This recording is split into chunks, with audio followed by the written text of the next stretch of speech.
Un seul mariage peut-il changer le cours de l'histoire?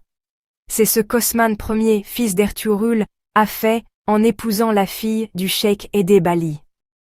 Cheikh Edebali n'était pas seulement un érudit religieux, il était un symbole de connaissance et de spiritualité en Anatolie. Quand Osman a épousé la fille du cheikh, il n'a pas seulement uni deux familles, il a réuni le pouvoir spirituel et l'épée. Cette alliance a donné à Osman légitimité et soutien populaire, transformant le rêve d'un État en une réalité racontée pour des générations. D'un mariage béni, un grand État a commencé.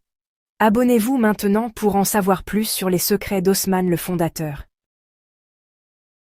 Saviez-vous qu'Osman ne comptait pas seulement sur l'épée?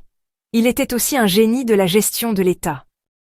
Après ses premières victoires, Osman commença à organiser les tribus et les villages. Il établit des règles de justice et collecta des impôts.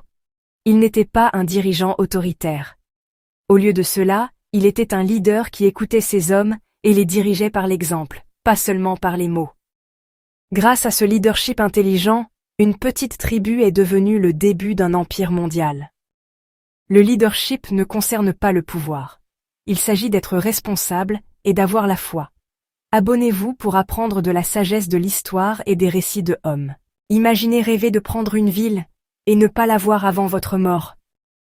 Dans ces dernières années, Osman ordonna le siège de la ville de Bursa, la plus importante forteresse byzantine d'Anatolie. Le siège dura de nombreuses années, mais la maladie l'empêcha de diriger lui-même la bataille. Après sa mort, son fils Orhan continua le siège jusqu'à la chute de la ville.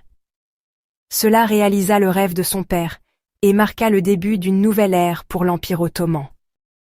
Il n'a pas vu la victoire de ses propres yeux, mais sa vision a vu ce qui allait suivre. Abonnez-vous maintenant pour suivre l'histoire impérissable de la foi. N'oubliez pas de prier pour le prophète, que la paix soit sur lui.